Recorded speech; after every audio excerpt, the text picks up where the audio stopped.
Escapism. Habitual diversion of the mind to purely imaginative activity or entertainment as an escape from reality or routine.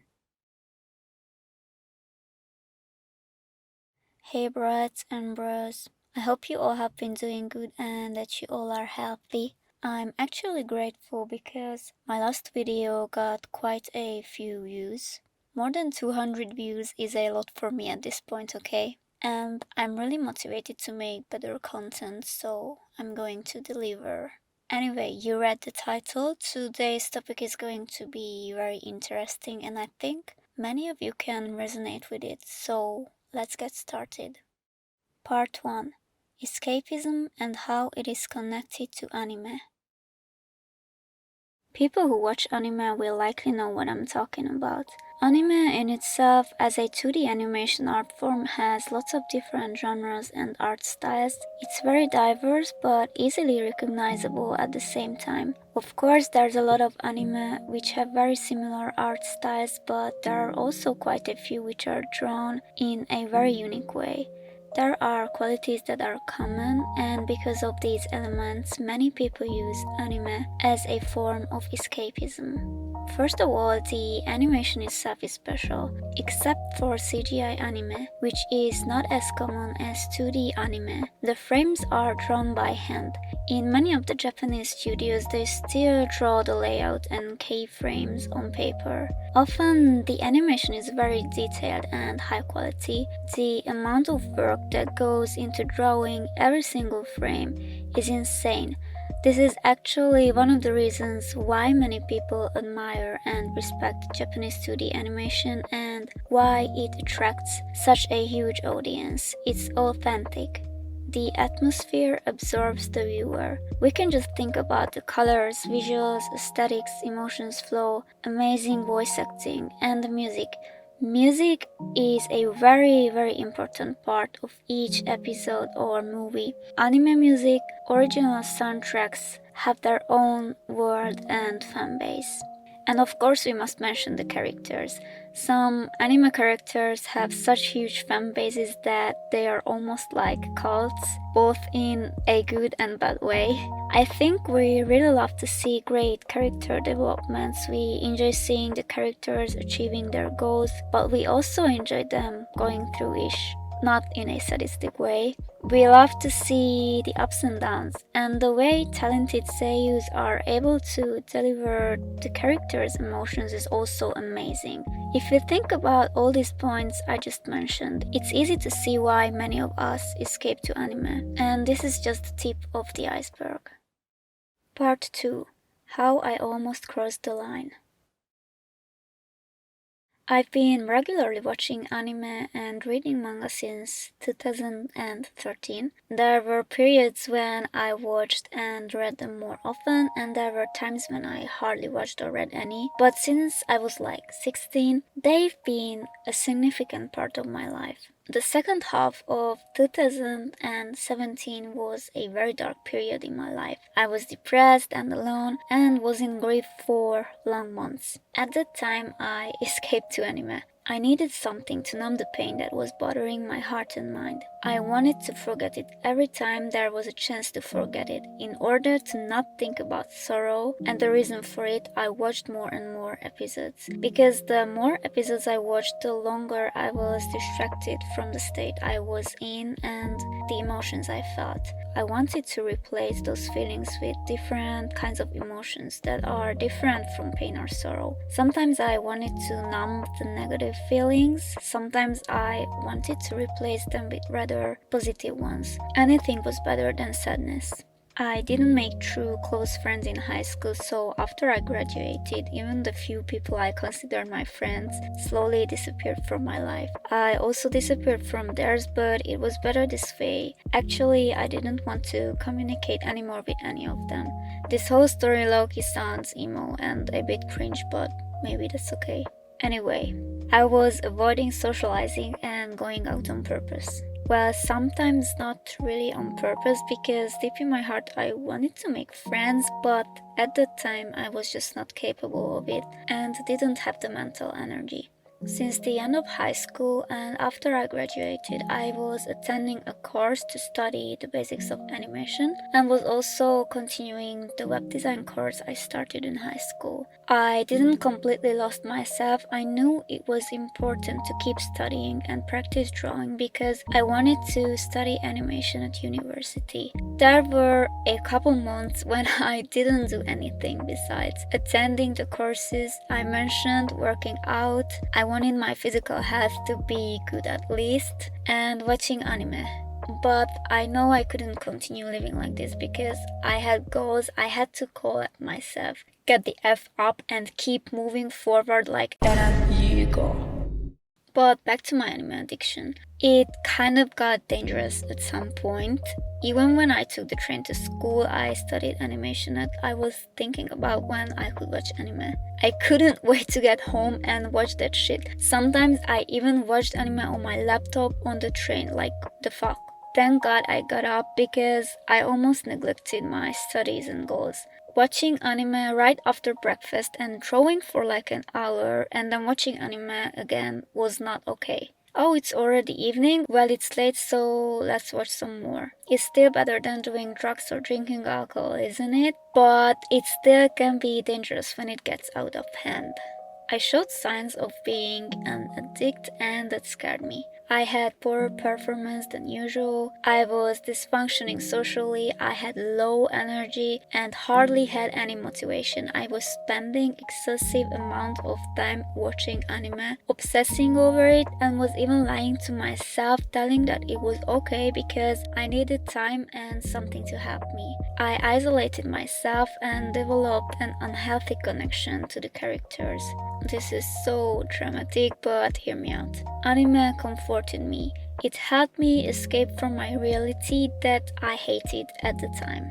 Sometimes I was close to blurring the lines between real and fake. I literally cared more about 2D characters than real people. They were the ones who gave me mental and emotional support. Leaning on drawn characters who do not exist in the physical world is not the best thing to do. Though this can have positive aspects as well, but I will mention those later.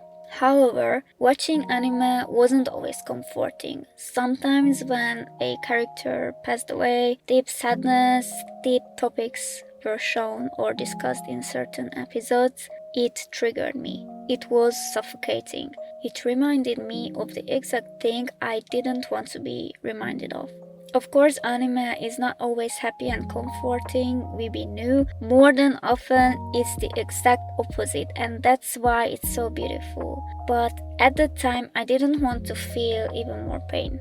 In those months, I couldn't listen to music that contained vocals. I really got into the lo-fi scene. Shout out to the Anime Vibe channel for helping me through those times. And I was listening to a lot of original soundtracks. But sometimes when sad and emotional soundtracks started playing on an album or a playlist, they made me cry so hard. It was strange because it was like the beautiful music I was listening to stabbed right through my heart with a knife. I was feeling intense pain, but letting my tears out actually helped me a bit. My heart felt a little lighter.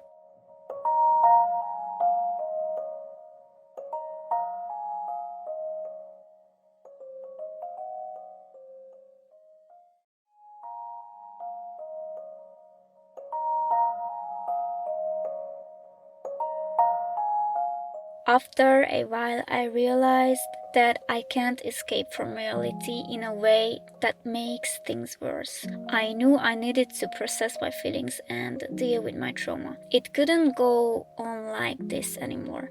I needed time and it wasn't very easy, but eventually I managed to get up and get back to watching a healthy amount of anime so that it was inspiring and motivating instead of unhealthy and harming. I knew I had to focus on my dreams and goals, and that helped me a lot. A few years later, when I got into spirituality and learned about shadow work, I reflected on those emotions and that period of my life as well. Can someone please tell me why I'm so dramatic? Anyway, I think some of you could probably resonate with this little story on some level. Part 3: How to not cross the line. I think the most important thing is to find balance. This goes for all areas in our lives. But how can you find balance? How many episodes a day is even considered healthy? The rest of us have areas in our lives that we want to improve, for example, our health, relationships, financial situation, etc. You have to have goals. I mean, even if you have goals, it's still easier to procrastinate and focus on something easier that makes you forget about the hardships you are going through, whatever situation you're in, or the hard work you have to do. So let me correct myself. Discipline has to come first. You won't be able to achieve your goals if you aren't disciplined enough. The key factors are discipline, dedication, willpower, effective time management, and focus. You have to get the F up and do the work. You can also manifest your goals and dreams. Doing the work and putting energy into something is manifestation as well because you take inspired action. You can combine your rational thinking with your spiritual or religious beliefs so that you can be even more effective. If you really want to achieve something, you won't watch 10 episodes of anime every day like I used to, because it takes away your precious time. Oh god, there were days when I watched like 20 to 25 episodes. That's crazy, man. I mean, if your mental health is not in a bad state and you decide that you are going to binge watch anime on the weekend just because you want to, then go for it. It's okay to do sometimes. And I know it's easier said than done, and breaking a bad habit will take time and effort. But if you truly want to get your shit together, you will succeed. The path won't be linear. Maybe you will fall back and will have to get up again, but that's okay. If you make yourself busy with working towards your goals, you won't have time to binge watch anime anyway. Also, I know many of us watch anime not just to escape from reality. It has so much more power than that. I know many of us watch it to get inspiration and motivation from it. I animate and draw, so nowadays when I watch anime, I try to learn from it. How did they animate this scene? How did they paint the backgrounds? I want to improve on so many areas regarding art, and anime can teach me a lot. So recently I've been combining entertainment and education. Of course, sometimes I just watch it so that I can relax. I'm not that insane to always think about work. I'm just a little bit insane, just a little bit silly and goofy. Wait, I actually never relax while watching anime. Sometimes I experience the whole spectrum of the emotions a human is capable of feeling in under like 23 minutes, bruh. Anyway, I've seen many people getting inspiration and motivation from anime to hit the gym, work out, get healthier. They are doing all these challenges, and it's crazy. I love it. Many people start to draw and study art because of anime. It can be motivational in other areas as well, like making music, writing scripts, and fanfictions. Drawing and writing manga or webtoon, it doesn't even have to be art or health related. It can even motivate people to study harder to achieve whatever goal they have set. Our favorite characters often remind us why we are doing what we're doing. If you ever feel down or lose motivation, just think about the goats.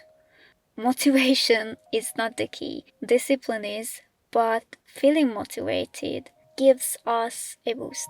For me, when I get a little bit lazy, I think about Rock Lee, and that's enough for my ass to get up. Midoriya, my boy, has become the strongest hero without having a quirk in the beginning because he was so focused on his goal. He didn't let his circumstances stop him, and that makes me think I can achieve my goals too. I mean, these examples are quite simplified, but y'all don't want me to do an in-depth analysis about these characters in this video. The list could be continued though. Okay, so what do I want to say? Yeah, utilize anime as a tool. Don't just watch it in a useless, empty way. Use it as fuel, as a catalyst. We can learn so much from anime that brings up worthy and deep topics. Another thing is that if the plot is complicated, it makes or forces us to use our brains as well. For me, if I don't understand something, I have to pause the episode or watch the part again that I couldn't understand clearly. Am I annoying for this? Maybe I am, but I have to know, I want to know and understand the reasons, hidden connections, hints, emotions of the characters, their origin story, why they did what they did, their ideas, the psychology, philosophy, everything. I'm unhinged. I love to analyze things and people, that's it. I'm low-key grateful that anime forces my brain to think and work because it keeps it fresh. In addition, if you're passionate about something, your life automatically becomes more interesting and fun. To sum up, you can use anime not just as a source of entertainment, but as a source of motivation, inspiration, and education as well. Some anime actually makes you more cultured. I'm not thinking about the goofy, unserious, or the H-word anime. I mean, sometimes it's cool to watch comedy or unserious slice of life series too. It can be good to switch off our brains every now and then, but I prefer the ones that have some darkness in them, in a good way. It's okay to escape from reality, but don't stray too far. That's it for this video. I hope you enjoyed it. Feel free to write your suggestions in the comment section below. Thank you very much for watching. Take care. Love and peace.